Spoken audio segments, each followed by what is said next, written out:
We grow up in a world that teaches us control is power. Control your plans. Control the outcomes. Control your emotions. And if you can control well enough, you'll be happy, safe, and accepted. But the truth is very different.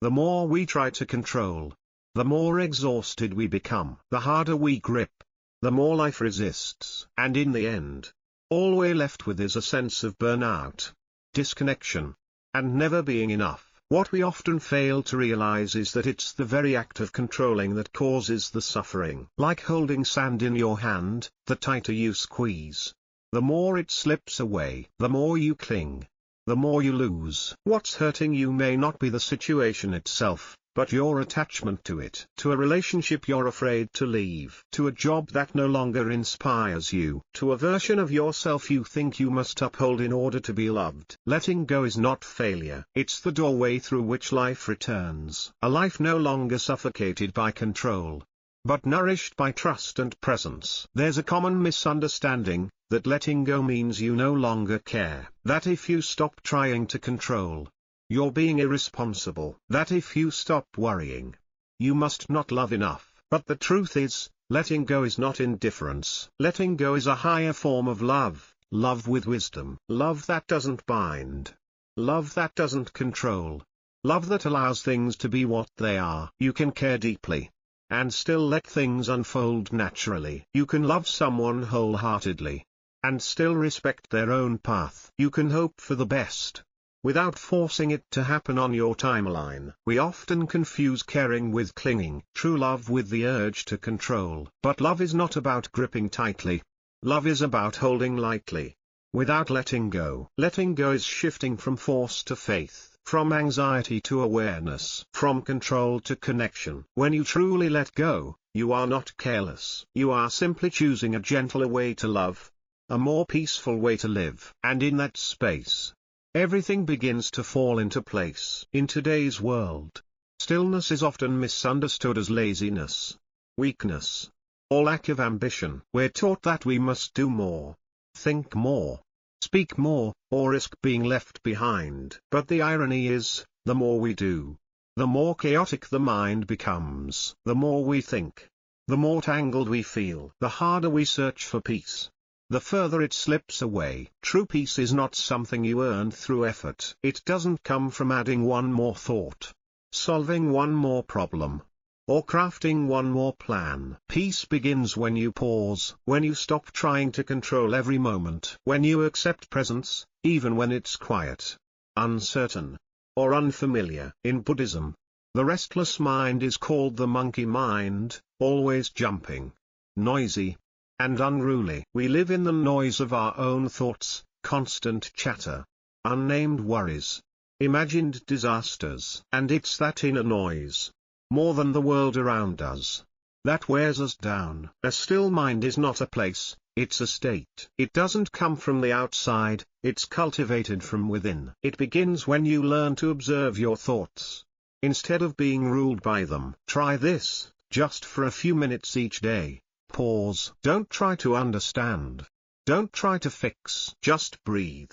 Just observe. And in that silence, you may begin to hear yourself again. Life is constantly changing, that's its very nature. But we often resist change. We want everything to go our way, on our timeline, exactly as we've planned. And when things don't go as expected, we panic, get angry, or feel lost. We cling to outcomes, forgetting that life rarely follows our calendar. But what if you started to trust instead? Not trust that everything will go your way, but trust that, whatever happens, you will get through it. When you stop swimming upstream, you don't get swept away. You begin to flow, and that flow carries you exactly where you're meant to be. The river doesn't need a map, yet it always finds the ocean. The trees don't need a schedule, yet they bloom exactly on time. Life is the same. When you learn to step back, exhale, and let things unfold, you realize, you don't need to force anything into place. What is truly meant for you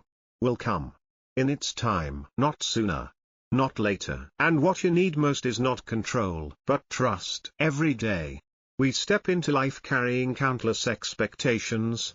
I should be more successful by now. They should understand me better. Things should go exactly as planned. These expectations, though silent, create invisible pressure. They leave us disappointed, not because life is bad, but because it didn't match the picture we had in mind. Expectations are invisible strings tying us to outcomes. We think, only if this happens, then I'll be happy. But the truth is, the more we condition happiness, the further we drift from it. Letting go of expectations doesn't mean giving up on dreams. It simply means opening yourself to what is. Instead of forcing reality to match your imagination, you can still dream, without needing to control the path. You can still set goals, without tying your worth to the result. Freedom doesn't come from everything going perfectly. Freedom comes when you're no longer bound by what must happen. When expectations no longer run your life, you begin to live more lightly, more honestly, more fully. Most of us spend our lives inside an invisible prison, built from our own thoughts. Those little voices whisper, "I'm not good enough. They're judging me. If I fail, I lose everything." The danger is, we believe those thoughts are true. We don't question them. We don't observe them. We identify with every word that crosses our mind. But you are not what you think. You are the awareness watching those thoughts. You are the presence behind all that mental noise. Thoughts come and go like clouds drifting across the sky. Some are light and soft. Some are dark and stormy. But the sky never loses itself in the clouds. In the same way, your mind may be covered in anxiety, fear, or judgment, but deep beneath, you remain still and clear. When you learn to witness your thoughts instead of chasing them, you regain your power to choose. Continue the thought, or let it go. Believe it, or just notice it. True freedom doesn't come from controlling every thought, but from no longer being controlled by any of them. The word surrender often makes us think of weakness. We fear losing control, being seen as quitters, or getting hurt. So we tense up, fighting, gripping, trying to master everything. But in certain moments of life, true strength doesn't come from trying harder. It comes from letting go at the right time. When you surrender with awareness, you're not failing. You're opening a new space for life to unfold naturally. Acceptance doesn't mean giving in to suffering. It means stopping the fight against what already is. You don't have to like the present situation. But if you don't accept it, you suffer twice, once from the reality itself, and once from resisting it. Acceptance doesn't mean I don't care. It means I clearly see what's happening, and I choose not to let it destroy my inner peace. Like a boat caught in a rapid current, the more you paddle against it, the more exhausted you become. But when you learn to soften, the water carries you exactly where you need to go. Surrender doesn't weaken you. On the contrary, it brings you back to your gentle strength. The strength of trust, of acceptance, of a still and steady mind. We often believe that to love means to hold on tightly, to never let go. That if you truly care, you must worry, manage, and stay attached. But that kind of love isn't freedom, it's fear disguised as affection. True love doesn't need control. It doesn't need to know where the other person is, what they're thinking, or what they'll do next. Pure love gives freely, without pressure, without expectation, without cages. You can love someone deeply and still allow them to be fully themselves. You don't need to possess them to feel whole. Loving without attachment is understanding that this person is not someone you own, but someone you cherish and walk beside,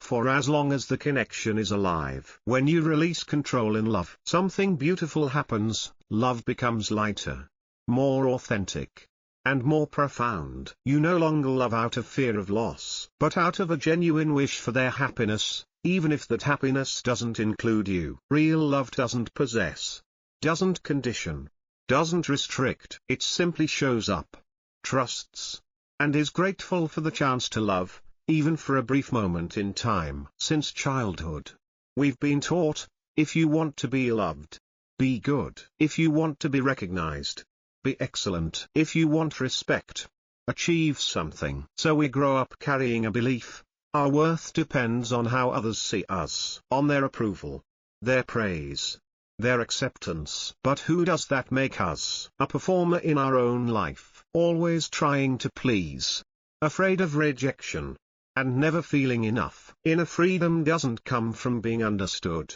accepted, or loved by others. It comes when you understand yourself, accept yourself, and feel whole from within. You don't need applause to feel worthy. You don't need someone's validation to live your truth. When you let go of the need for external approval, you discover something beautiful. You were never lacking.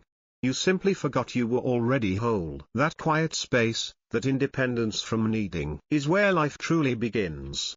And performance ends. In a world full of noise, silence has become a rare luxury. We fear stillness. We fear having nothing to do. We fear facing ourselves when there's no outside voice to distract us. But silence is not emptiness. Silence is a deep space, where truth becomes the loudest. It is within the stillness that wisdom begins to grow. When you stop speaking, stop reacting, stop analyzing everything, you begin to hear something more subtle, the whisper of intuition, the guidance within, and the answers you've been seeking. You don't need to think more to gain wisdom. You simply need to speak less, react less, and listen more. In Buddhism, silence is a spiritual practice. It's not withdrawal, but deep presence. It's when you stop being consumed by noise and become the awake observer. When your mind becomes still, like a calm lake without ripples, everything becomes clear, without effort. Silence is where healing begins. It's where you stop looking outside, because you've finally heard the answer within. In the end,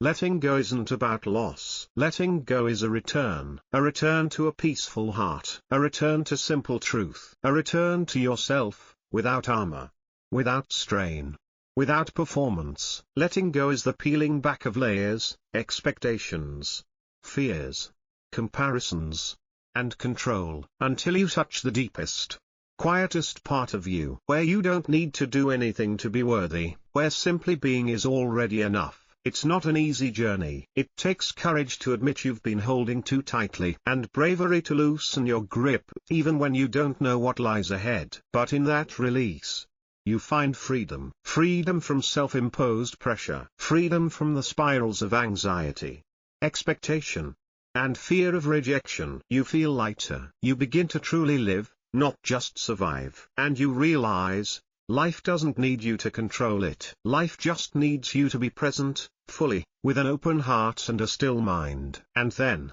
everything begins to fall into place. Not because you forced it, but because you finally stopped trying to.